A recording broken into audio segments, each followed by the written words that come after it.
Assalamualaikum warahmatullahi wabarakatuh. Anak-anakku sekalian, berjumpa lagi bersama Bapak dalam video pembelajaran geografi.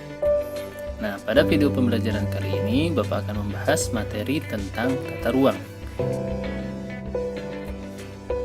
Apa itu tata ruang? Tata ruang merupakan wujud struktur ruang dan pola ruang yang disusun baik secara nasional, regional maupun lokal. Jadi, tata ruang ini terdiri dari dua hal, yaitu struktur dan pola. Mari kita bahas sama-sama apa itu struktur dan pola ruang.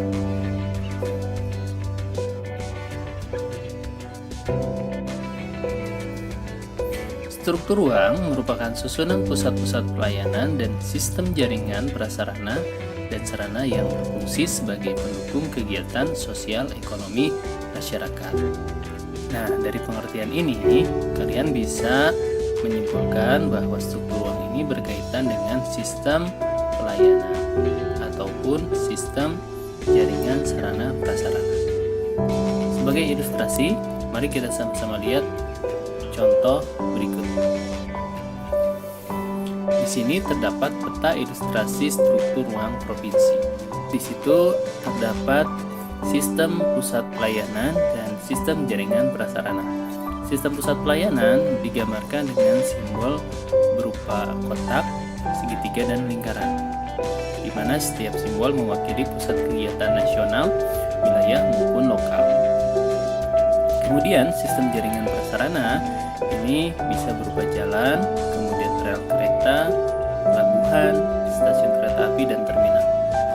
Semua sistem pusat pelayanan dan jaringan prasarana ini tujuannya adalah untuk mendukung kegiatan sosial ekonomi masyarakat.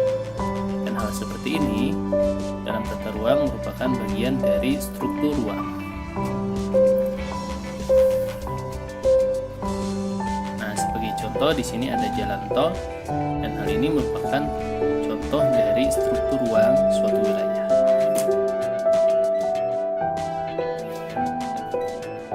Berikutnya, pola ruang. Pola ruang merupakan distribusi peruntukan ruang dalam suatu wilayah yang meliputi peruntukan ruang untuk fungsi lindung dan peruntukan ruang untuk fungsi budidaya.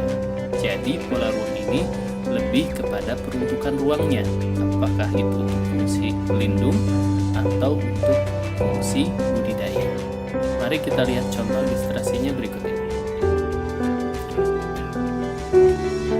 Di sini terdapat peta ilustrasi pola ruang provinsi.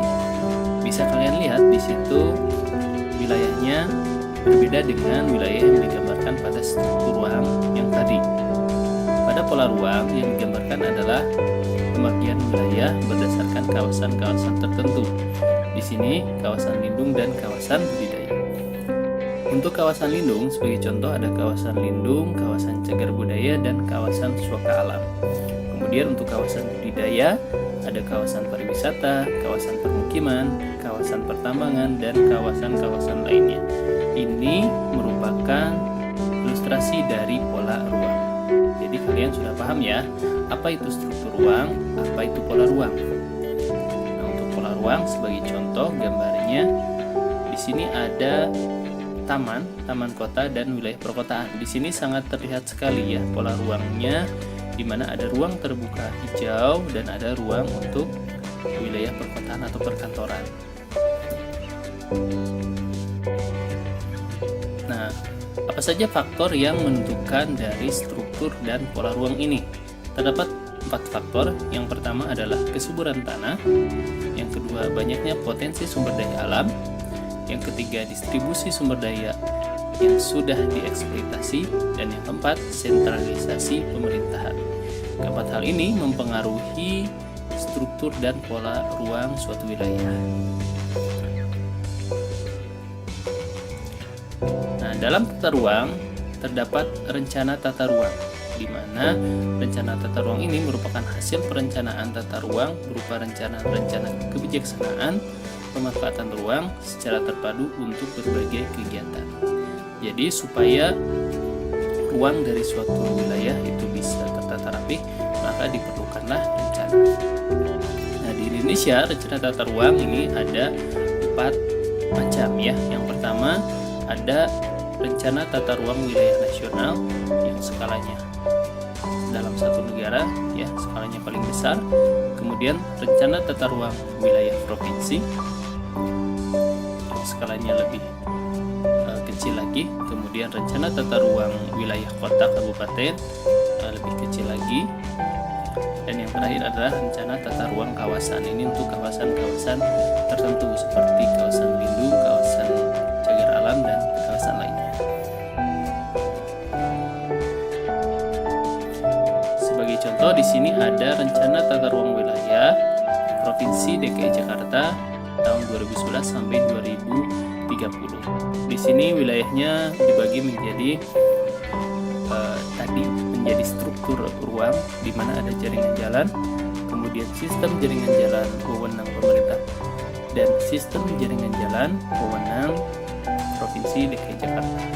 Kemudian untuk pola ruangnya, contoh di sini ada kawasan yang berfungsi untuk kawasan lindung, kemudian kawasan terbuka hijau, lalu ada kawasan pemukiman, lalu ada kawasan perkantoran dan kawasan lainnya. Itu adalah contoh dari tata ruang yang sudah direncanakan dari sebuah wilayah.